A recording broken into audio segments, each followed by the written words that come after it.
Queridos, vamos abrir a palavra de Deus no livro de Gênesis, livro dos princípios, capítulo 1.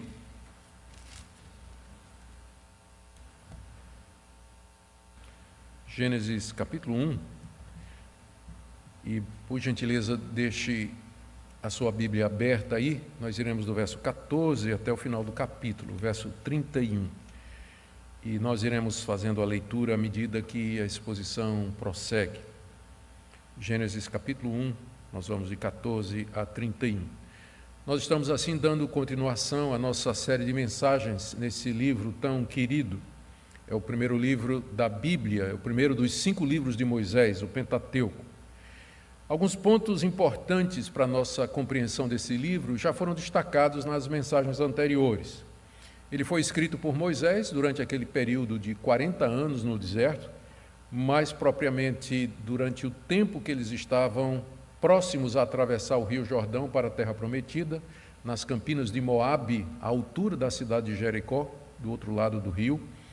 E o alvo de Moisés, ao registrar tudo isso, era preparar os israelitas para entrar na Terra Prometida, uma terra que era povoada por povos pagãos, povos que não conheciam a Deus, tinham seus deuses, os seus costumes, suas práticas, a sua cultura, praticavam idolatria abominável. E, ao mesmo tempo, os israelitas tinham passado 400 anos no Egito, uma cultura completamente adversa, antagônica ao conceito monoteísta de que havia um só Deus, e que também tinha práticas e costumes bem contrários à vontade de Deus. Então, era preciso preparar esse povo para, ao entrar na Terra Prometida, eles vivessem de acordo com o querer de Deus e que fosse realmente o povo de Deus, o povo da aliança, o povo distinto que Deus separou de todas as nações. Daí a necessidade de deixar por escrito a vontade de Deus, que é também a razão pela qual Deus nos deixou a Bíblia, para que nós aprendamos aqui na sua revelação quem Ele é, quem nós somos, o que Ele deseja de nós e de que maneira nós devemos viver. É isso que Moisés fez durante aquele tempo no deserto. Ele escreve os 5 livros, começando com esse livro que é o livro de Gênesis, com o propósito de reorientar a visão teológica dos israelitas, a sua cosmovisão, maneira de ver o mundo, e especialmente mostrar que o Deus de Israel é superior a todos os deuses pagãos, os deuses dos egípcios, onde eles viveram, e os deuses dos cananeus, onde eles haveriam de viver. Moisés começa a sua narrativa descrevendo a criação dos céus e da terra no princípio, versos 1 e 2. No princípio, criou Deus os céus e a terra. Nós já vimos isso. E com essa descrição simples, Moisés mostrou que Deus é eterno, que Ele é todo-poderoso, que Ele é pessoal, que Ele é distinto da sua criação, que Ele criou todas as coisas do nada, somente por sua palavra, e que, portanto, o mundo não é eterno nem é autoexistente. E teve uma época em que não havia nada, somente Deus, que sempre existiu, Ele que trouxe à existência tudo o que há. E Deus teve um propósito ao fazer isso. Ele teve um propósito na maneira como Ele criou todas as coisas, revelando aos poucos o seu querer, ordenando a matéria e começando a preparar o ambiente para o ápice da sua criação, que só vai ser revelada no 6º dia, que é exatamente o homem, como nós veremos hoje. Ele cria a luz, separa a luz das trevas e nomeia luz e trevas. Ele cria o firmamento, separa as águas de baixo e de cima, ajunta as águas de baixo, faz aparecer a parte seca e nomeia, e faz essa terra seca produzir relva, ervas, plantas e árvores frutíferas para servir de alimento para o que vem em seguida, que é o que nós vamos ver hoje. Ou seja, ele tinha um design, ele tinha um propósito nas etapas em que ele processa a formatação da matéria que ele criou do nada. Isso ele fez em 3 dias de trabalho humano. Nós já tratamos da questão dos dias. E ele fez isso tudo muito bom, nos 3 primeiros dias. E agora nós veremos hoje os 3 dias seguintes, quando Deus então preenche com vida esse mundo bonito que Ele criou, que Ele organizou e que Ele preparou de maneira tão maravilhosa e misteriosa, é o que nós veremos hoje. Vamos ver então, em primeiro lugar, o 4º dia, quando Deus cria o sol, a lua e as estrelas. estrelas, versos 14 a 19. Disse Deus que haja luzeiros no firmamento dos céus para fazerem separação entre o dia e a noite. Sejam eles para sinais, para estações, para dias e anos, e sirvam de luzeiros no firmamento dos céus para iluminar a terra. E assim aconteceu. Deus fez os 2 grandes luzeiros, o maior para governar o dia e o menor para governar a noite, e fez também as estrelas, e os colocou no firmamento dos céus para iluminarem a terra, para governarem o dia e a noite, e para fazerem separação entre a luz e as trevas. E Deus viu que isso era bom, e houve tarde e manhã o 4º dia. Aqui, nesse dia, Deus então cria o que nós conhecemos como Sol, Lua e as estrelas. Quais são os pontos centrais dessa narrativa aqui? O que é que Moisés quer destacar aqui e o que é que nós podemos aprender? Primeiro, que Deus cria os luzeiros no firmamento somente pela sua palavra. Eu sei que há teorias de todos os tipos para explicar a origem do cosmos, como nós o vemos, da Terra, um universo profundo e misterioso. Do ponto de vista bíblico, histórico, é uma criação de Deus. Deus falou e os luzeiros apareceram.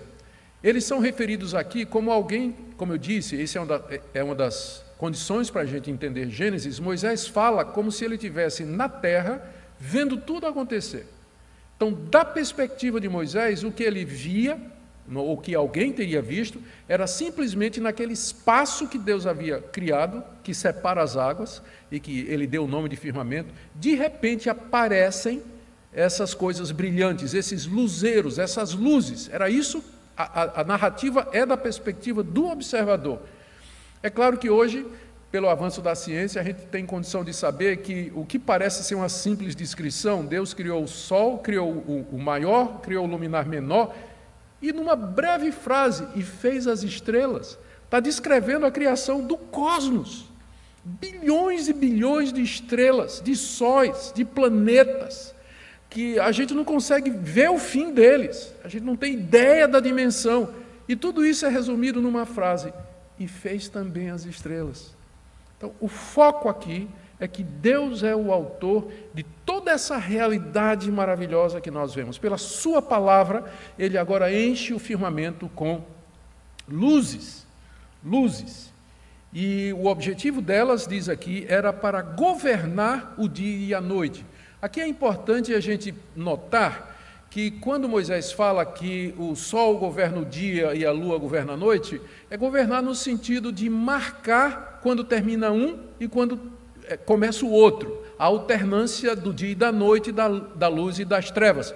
O sol e a lua não têm qualquer influência no destino dos homens, e nem as estrelas, como se cria lá no Egito e como os cananeus acreditavam, que as estrelas determinavam o futuro, e até hoje tem gente que acredita, né? Que as estrelas vão determinar o futuro, dependendo do dia em que você nasceu, o seu signo, e o danado é que tem crente que vê horóscopo, não é isso que me deixa nervoso. Tem crente que vai ver ainda esse negócio. Mas Deus, pela sua palavra, ele traz à existência esse cosmos maravilhoso, para orientar, para fazer a divisão do dia e da noite, para regular todas as coisas. Ele diz aqui, Moisés fala que Deus tinha 3 objetivos quando ele cria os luzeiros. Primeiro, separar e assim governar dia e noite, iluminar a terra de dia e de noite, e servir de sinais para marcar estações, dias e anos. Isso aqui é a base que mais adiante Moisés vai ter quando ele diz ao povo de Israel: Deus mandou que você guarde um determinado dia, que você guarde a festa da lua nova, que você guarde essas festas aqui de acordo com o calendário. Então, ao fazer essas luzes e ao ordenar o tempo, a sequência de dias e anos e estações, Deus estava também preparando o homem mais adiante para o calendário litúrgico da nação de Israel, onde eles tinham que guardar determinados dias exatamente para lembrar a origem de todas estas coisas e o poder de Deus sobre as estações e sobre o tempo especificamente. Tudo se fez, Moisés diz aqui, e tudo aconteceu exatamente como Deus diz, porque ele fala E não tem questionamento. A palavra de Deus, ela comanda de maneira irresistível. Ele falou e tudo aconteceu. E Deus então avalia. E ele viu que o que tinha feito era bom.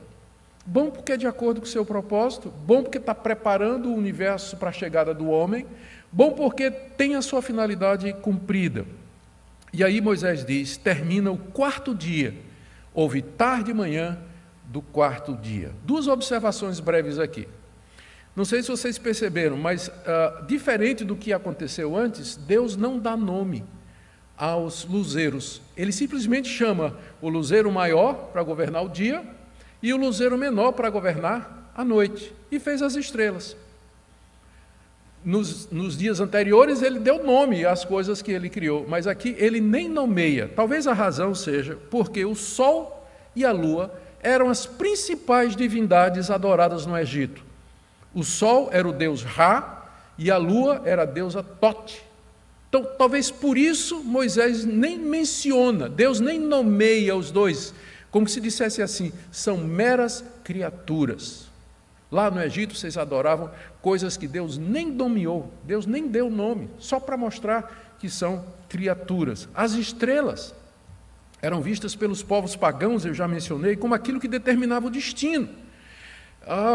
Hoje, o horóscopo, consultar as estrelas, ou astrologia, que também é uma coisa muito popular, especialmente no meio do povo brasileiro, que é muito místico, é como se Deus dissesse, as estrelas não controlam a vida de vocês. Eu criei pela minha palavra para marcar as estações, para guiar o tempo, orientar o tempo. Não tem nada a ver, não tem influência nenhuma na vida de vocês, como vocês aprenderam lá no Egito. Uma segunda observação aqui é que, do ponto de vista bíblico, a Terra é o centro do universo. Deus criou a Terra e só depois que Ele criou Sol, Lua, estrela, planeta, cometa, bilhões de planetas e estrelas para iluminar o firmamento, só para pintar o firmamento. Teologicamente falando, o centro do universo é a Terra. Claro que cientificamente falando, evidentemente que não, né? Nossa Terra é um planetinha que gira em torno de uma estrela, não é? Gigantesca, e que é apenas um grão de areia comparado com outras estrelas enormes, não é? Que estão distantes de nós a uma distância inimaginável. Mas lembra que eu digo sempre, o que eu falei aqui, para você entender Gênesis, você tem que entendê-lo da perspectiva do observador. Gênesis foi escrito dessa maneira. Então, para quem está na Terra, todas as estrelas, todo o vasto cosmos foi criado por Deus para embelezar o dia e a noite do homem, que é a coroa da sua criação. A coroa da sua criação. E é assim que a gente deve ver. Sem desprezar, é claro, né, os avanços maravilhosos que nos permitem conhecer a vastidão do universo de Deus, mas toda vez que a gente olha para a vastidão do universo de Deus, a gente diz assim, que maravilha do poder de Deus, que variedade, que poder extraordinário, que sabedoria fez tudo isso só para fazer com que minha noite fosse estrelada. Só para que eu pudesse namorar a luz da lua, só para que eu pudesse curtir a natureza durante um sol bonito. Deus fez tudo isso pensando em nós, tudo isso pensando em nós. Vamos para o 5º dia, está aí do verso 20 até o verso 23. E Deus disse, que as águas sejam povoadas de enxames de seres vivos, e que as aves voem sobre a terra, sob o firmamento dos céus. Assim Deus criou as grandes criaturas marinhas, e todos os seres vivos que se movem, os quais povoam as águas segundo as suas espécies, e todas as aves segundo as suas espécies. E Deus viu que isso era bom, e Deus os abençoou, dizendo, sede fecundos, multipliquem-se e encham as águas dos mares, e na terra se multipliquem as aves. Houve tarde e manhã, o 5º dia. Aqui no 5º dia, Deus cria os seres aquáticos e as aves, mais uma vez, somente pela sua palavra. Ele determina e eles aparecem. Moisés aqui classifica a vida que foi criada em, primeiro, seres que se movem nas águas. É uma descrição muito vasta, que incluiria desde peixe até camarão, água-viva, golfinho, baleia, todo ser vivo que cruza pelas águas. A água dos mares, dos rios, dos lagos, tudo foi criado ali pela palavra de Deus, como enxames, não é? Mais literalmente, enxames de seres vivos. E ele também menciona, curiosamente aqui, uma expressão que tem dado dor de cabeça para os intérpretes: as grandes criaturas marinhas. Na mitologia dos cananeus, aquele povo que habitava a terra onde Israel ia morar, os cananeus eram os temidos dragões do mar, que eram inimigos do deus Baal, que era o deus da fertilidade. Baal estava o tempo todo brigando com os dragões do mar. E os autores bíblicos, curiosamente, não só Moisés aqui, mas também Isaías, o livro dos Salmos e no livro de Jó, eles usam essa terminologia que os pagãos usavam para descrever esses seres. Então, lá no Salmo 74, versos 13 a 14, o salmista fala dos monstros marinhos e do Leviatã, que ninguém sabe que bicho é. Ninguém sabe quem são os monstros marinhos e nem o Leviatã. Isaías, no capítulo 27 do seu livro, no verso 1, ele fala que Deus vai ferir a cabeça do dragão, do monstro, da serpente veloz e sinuosa que mora no mar. Que bicho era esse? As hipóteses estão abertas aí para hipóteses. Dinossauros? Alguns acham que aqui é referência aos primeiros dinossauros. Baleia? Tubarões? Alguma espécie extinta? Não sabemos. Mas o ponto é que o que quer que seja esse bicho, né, esse monstro, esse Leviatã, ele foi criado por Deus. Ele não está em conflito com Deus como na mitologia pagã, que os dragões do mar enfrentavam o deus Baal. Não, eles estão debaixo de Deus e debaixo do poderio de Deus. Eles foram criados por Deus, estão sujeitos a Ele e não em revolta contra Ele. Dessa forma, Deus então enche as águas, Ele enche as águas de enxames de seres vivos de todo tipo. Em seguida, Ele enche o firmamento, e dessa feita com outro tipo de ser vivo, que é chamado aqui de aves. Elas deveriam voar sobre a terra e debaixo do firmamento do céu. Peixes, seres vivos, enxames de seres vivos aquáticos e agora também as aves, enchendo a água e enchendo o firmamento, que foram criados e separados poucos dias antes. E diz aqui que Deus os abençoou. E abençoar aqui significa dar a capacidade de reproduzir. Ele determinou que os seres vivos que estavam nas águas se multiplicassem, enchessem as águas. Deus os cria já com poder de reprodução, para que ele não tenha que todo dia criar de novo. Ele já cria inserindo no próprio DNA, na própria genética dos seres que ele criou, a capacidade de se reproduzir.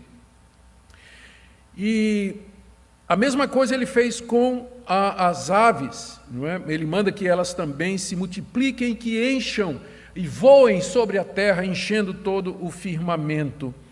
E Deus os cria, Moisés diz aqui, segundo as suas espécies. Peixe é peixe, ave é ave, eles não têm um ancestral comum. Se você vai ler o livro de Gênesis conforme está escrito aqui, se você recebe o livro de Gênesis como histórico, ave é uma coisa e peixe é outra. Não são originados de um ancestral comum, como se quer dizer por aí. Mas eles foram criados segundo as suas espécies. E é claro que esse mesmo Deus que criou os primeiros seres vivos do mar e do ar, e os dotou com capacidade de reprodução, também os dotou com capacidade de adaptação. Porque dentro da mesma espécie, esses seres, eles se adaptaram e eles fizeram variações e alterações entre si, coisa que nós chamamos de microevolução, e contra o que nós não temos o menor problema. É claro que existe adaptação entre as espécies, é claro que existem mudanças com o decorrer do tempo nas espécies, mas elas sempre são espécies. Ave sempre foi ave e peixe sempre foi peixe, embora haja essa variedade enorme, que nós nem temos ideia dentro dessas espécies que foi criada por Deus, mas isso já faz parte da riqueza e do poder da sabedoria de Deus. Deus termina dizendo que a sua criação, ele diz aqui, Deus viu o que tinha feito e eis que era bom. Bom porque está cumprindo o seu propósito, bom porque Deus está preparando a casa para a chegada da estrela, né? A chegada daquele que é realmente a razão pela qual Ele está fazendo todas estas coisas. E assim termina o 5º dia, diz aí o verso 23, houve tarde e manhã, o dia 5º, o 5º dia. E nós vamos agora para o 6º dia. Nesse dia Deus cria os animais e Ele cria o homem. Vamos começar com a criação dos animais, verso 24 ao verso 25. E Deus disse que a terra produza seres vivos conforme a sua espécie, animais domésticos, animais que rastejam e animais selvagens segundo a sua espécie. E assim aconteceu. E Deus fez os animais selvagens segundo a sua espécie e os animais domésticos conforme a sua espécie e todos os animais que rastejam sobre a terra segundo a sua espécie. E Deus viu que isso era bom. Aqui nós temos o relato da criação dos animais que são trazidos à existência somente pela palavra de Deus. Eles são produzidos da terra. Produza a terra, diz Deus, e da terra brotam os primeiros animais. Deve ter sido uma visão extraordinária. Aqueles animais belíssimos brotando da terra conforme Deus havia determinado. A gente não tem ideia, né, de como isso aconteceu, mas há essa ligação da vida animal com a terra. Deus os cria pela sua palavra, produzidos da terra, como as plantas que foram também criadas da terra no dia anterior.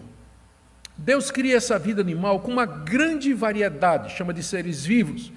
E aqui essa descrição, né, dos seres vivos é a descrição de um pastor nômade do Antigo Oriente, que não conhece todas as espécies, né? Não sabe, então ele vai descrever aquilo que ele conhece, ele está descrevendo aquilo que ele conhece. Então ele chama de animais domésticos, que provavelmente se refere ao gado, e aqui tem ovelha, cabra, boi, inclui cavalo, inclui camelo, inclui cães. Interessante que o gato nunca é mencionado na Bíblia, para desespero de dono de gato aqui, que gosta de gato, né? Eu também gosto de gato. O gato que eu mais gosto é o chinês, porque mora na China. Então, está lá e eu aqui. Mas é interessante que na Bíblia não tem a palavra gato, talvez porque fosse uma das divindades do Egito, né? Os egípcios adoravam o gato, e era um animal sagrado, mas nem menciona aqui. De qualquer forma, também não menciona o cachorro, né? O argumento aqui é só ilustrativo, né? Não pode ser levado a ferro e fogo. Mas animais domésticos, aqueles que coabitam com o homem, servem ao homem de maneira próxima. Depois ele menciona animais que rastejam pelo chão, e aí tem répteis, roedores, lagartixa, cobra, inseto, escorpião. É muito grande, né? O conhecimento, é claro, de Moisés, ele era limitado como um pastor nômade daquela região, não é? Ele está descrevendo de acordo com o que ele conhecia.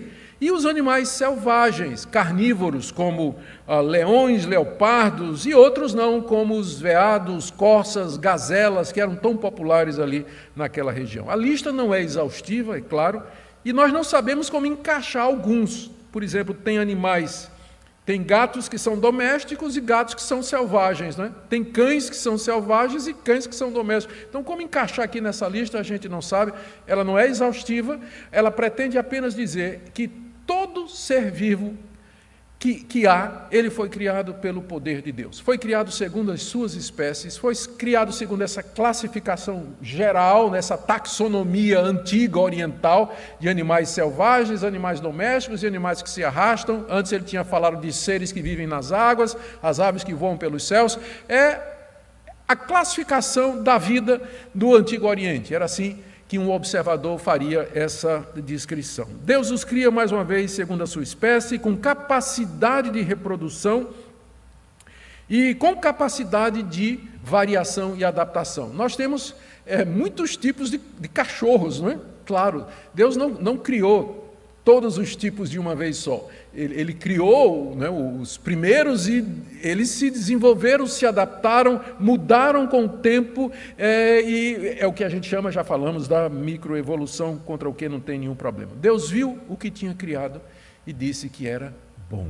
E assim não termina o dia, porque ainda tem alguma coisa que precisa ser feita. E agora chegou o clímax da narrativa, quando, ainda no 6º dia, Deus resolve criar um ser diferente de tudo que ele tinha criado até agora.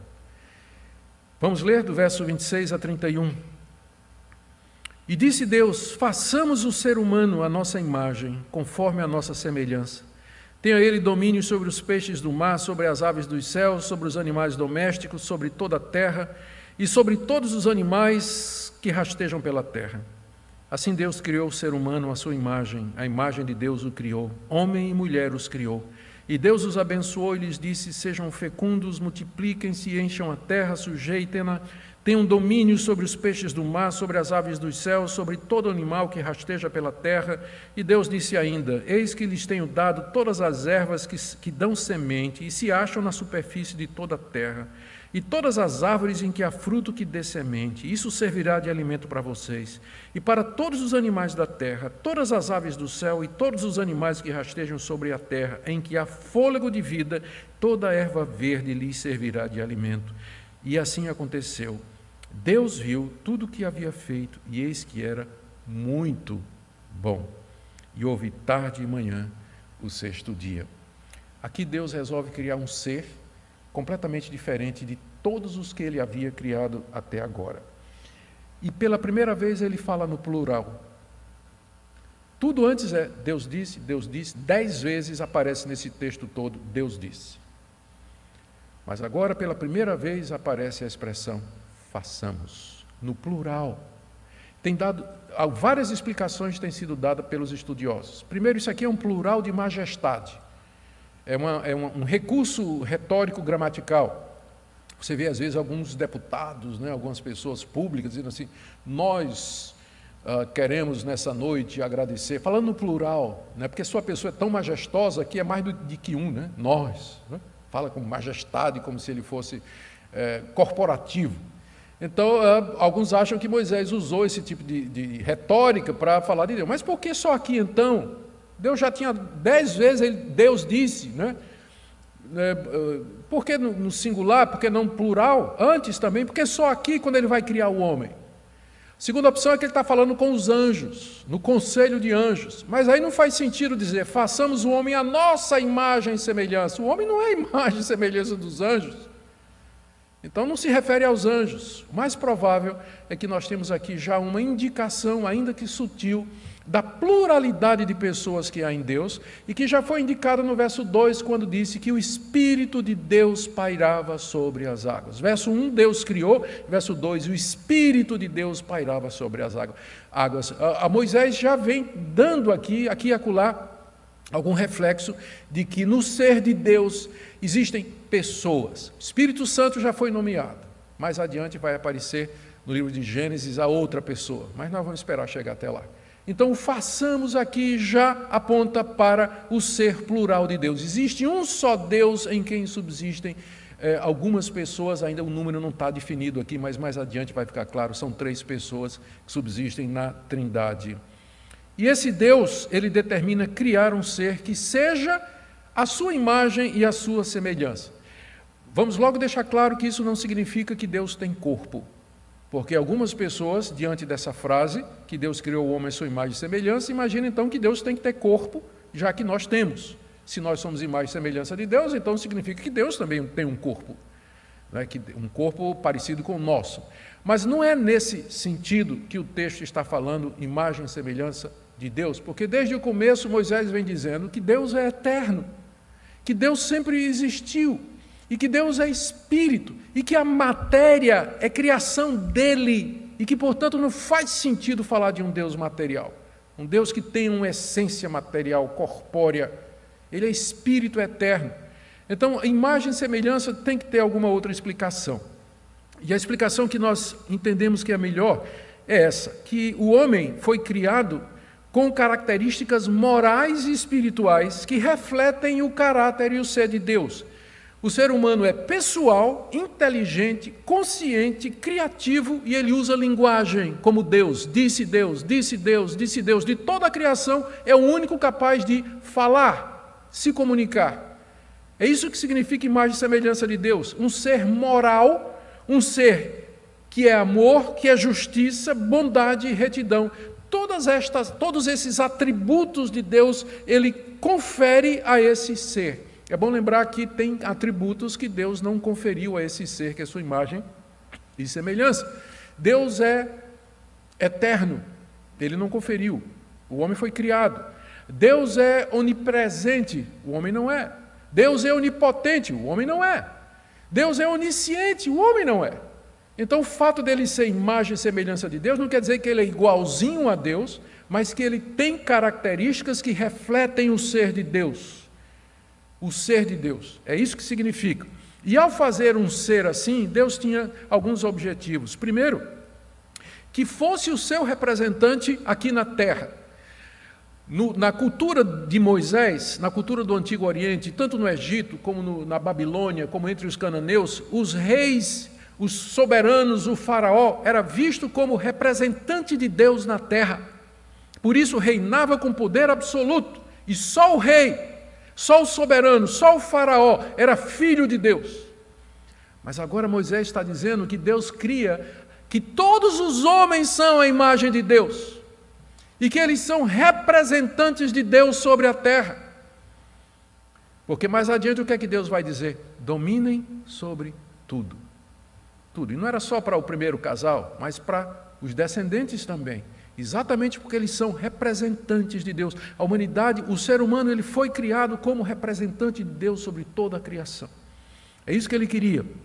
Ele queria também alguém com quem ele pudesse ter comunhão e se relacionar com ele de maneira inteligente, significativa e voluntária. Não que Deus precisasse disso, porque na pluralidade de pessoas da divindade já havia diálogo, já havia conversa. Pai conversa com pai, com filho que conversa com o Espírito Santo, se amam, se entendem, se comunicam. Deus não precisava disso, mas Ele quis fazer na sua criação um ser com o qual Ele pudesse se comunicar de maneira inteligente, significativa, voluntária, amorosa. Por essa razão Ele fez esse ser que nós conhecemos como homem. Deus o cria como macho e fêmea. Esse é o terceiro ponto aqui do que nós já vimos. Nós já vimos que Deus fala no plural, segundo que Ele determina criar um ser à sua imagem e semelhança, e terceiro que Ele cria esse ser dual. Ele não cria um ser, Ele cria, na verdade, dois. A palavra homem, a palavra Adam, em hebraico, é genérico, designa a nossa raça. Né? É uma raça, é o homem, que a gente usa no sentido genérico. Mas Ele cria o Zakar, que é o macho, e a Nikba, que é a fêmea. São duas palavras diferentes de Adão. Então, Ele cria o homem, macho e fêmea, que foi traduzido aqui como a nossa linguagem, né, seguindo a maneira de falar hoje, diz: Deus criou o ser humano, homem e mulher. Literalmente no hebraico, Deus criou o homem, macho e fêmea. Ou seja, iguais diante de Deus, porque ambos têm a imagem de Deus. O homem e a mulher são a imagem de Deus, os dois. Portanto, têm valor, dignidade, honra, direitos inalienáveis, pelo fato de serem criados à imagem e semelhança de Deus. Vou falar disso mais adiante também, quando chegar ao fim do sermão, né, se Deus permitir. Mas criou diferente, macho e fêmea, homem e mulher. Criou-os distintos biologicamente, e é aqui que a gente enraiza a nossa ideologia de gênero. Que a biologia é quem determina o gênero. Biologia é o que determina o gênero, não é a sociedade. Não é a sua escolha, mas a biologia que determina quem você é, macho ou fêmea, homem ou mulher. É assim que Deus os criou, iguais, porém distintos, se complementando biologicamente com o propósito de expressarem comunhão entre si. Isso a gente vai ver no restante da Bíblia. O amor do homem e da mulher, a relação entre eles, o relacionamento sexual, expressa a relação das três pessoas da Trindade. Expressa isso. Por isso Deus os fez macho e fêmea, e também porque Ele pudesse se multiplicar, estabelecer família, criar filhos, criar cultura, dar origem a um povo que fosse para o louvor e para a glória de Deus. Tudo isso a gente vai ver no capítulo 2 com mais detalhes. Quarto, Ele foi feito para dominar sobre a criação, já falei sobre isso. Deus manda que Ele domine sobre todos os seres vivos, dessa forma distinguindo o homem do restante da criação. Isso aqui é importante, porque hoje em dia a visão que se tem do homem é que ele é simplesmente um animal racional. Ele é um animal como os outros. Há um sentido em que nós somos animais como os outros, mas nós somos de um tipo diferente. Nós somos criados de maneira diferente, distintos do restante da criação. Portanto, a gente tem que ver que há um valor. Hoje em dia, essa diferença ela está apagada exatamente porque, como eu disse, né, o ponto do cristianismo, o cristianismo é uma cosmovisão de distinções. Né? Deus faz distinções. Ele não é o mundo não é Deus, ele não é o homem não é Deus, e o homem não é os animais, e nem os animais são como o homem. Há uma distinção, há um valor. Há um valor. Que o próprio Jesus disse, se Deus sustenta as aves, quanto mais a vocês. Com isso Jesus mostrou que diante de Deus os homens têm mais valor do que as aves, porque é o único ser que ele criou a sua imagem e semelhança, e colocou como seu representante. Mais sobre isso daqui a pouco. Em seguida, Deus os abençoa. E a bênção de Deus aqui tem dois aspectos. Primeiro, vocês têm que se multiplicar, ser fecundos, encher a terra. E dessa forma, a imagem e semelhança de Deus passa para os seus descendentes. Hoje, quando o óvulo é fecundado, né? Ele é fecundado, Deus não vem com um carimbo e bota imagem e semelhança. A imagem e semelhança já é passada por geração ordinária. Você já passa a imagem e semelhança de Deus para os seus filhos de maneira normal. É assim que passa. Vai no DNA, vai no código genético, lá dentro a imagem e semelhança de Deus. E assim, todos são feitos à imagem e semelhança de Deus. Deus, em seguida, lhes manda dar uma ordem para que eles dominem sobre a terra. E aqui é o que a gente chama de mandato cultural. O ser humano deveria pesquisar a criação, conhecer a criação, usar o resultado do seu conhecimento, que nós chamamos de tecnologia, para promover o seu bem-estar, o crescimento da raça humana aqui na Terra, desenvolvendo a cultura sob a orientação de Deus. Isso está aqui, nesse momento, quando Deus diz, vocês se multipliquem, ocupem, dominem a terra. Em seguida, Deus dá planta, fruto e alimento para o homem e os animais, mostrando assim que ele tinha um desígnio, ele tinha um propósito quando nos primeiros dias criou todas estas coisas. E Deus declara que tudo que ele fizera em 6 dias era muito bom. Pela primeira vez aparece essa expressão. Antes viu Deus que era bom, 5 vezes. E agora, viu Deus que era muito bom. Porque ele chegou ao propósito de todas as coisas. Ele nos fez e nos colocou nesse mundo maravilhoso que ele preparou para ser o nosso lar, para ser a nossa casa. Assim termina o 6º dia e manhã. O que Moisés queria ensinar aos israelitas e o que é que nós podemos aprender, caminhando para a conclusão? Primeiro, tudo que existe foi criado por Deus, do nada por sua palavra. Portanto, não adorem, Moisés falando para os israelitas, não adorem o sol, a lua, as estrelas. Todos os seres vivos foram feitos por Deus e são criaturas, portanto, não adorem o boi ápis, o pássaro íbis, o crocodilo do Nilo, como vocês fizeram no Egito. Vocês não podem mais fazer imagens, vocês não vão mais adorar imagem de escultura, porque representam coisas que são mera criatura, eles não são divinos, eles não são emanações da divindade, são criaturas dependentes de Deus, não os adore mais. Não tenha medo dos dragões do mar, dos monstros mitológicos, são criaturas que foram feitas por Deus.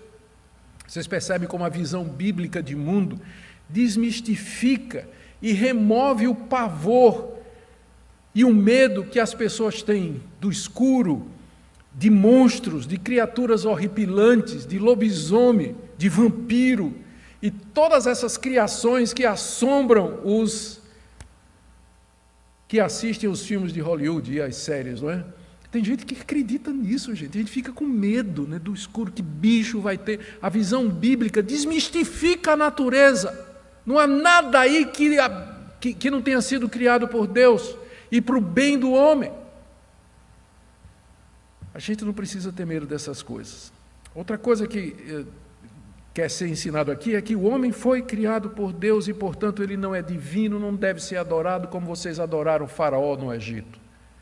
E para a terra dos cananeus, onde vocês vão, o rei é tido como filho de Deus e tem liberdade de fazer o que ele quer na terra. Vocês não vão fazer assim. O homem não é autônomo e sua vida e existência depende de Deus. Ele não é a medida de todas as coisas, mas ele depende de um Criador. Terceiro, o homem é o portador da imagem de Deus no mundo. E eu queria que você prestasse atenção aqui. Portanto, ele é distinto dos outros seres, já falei.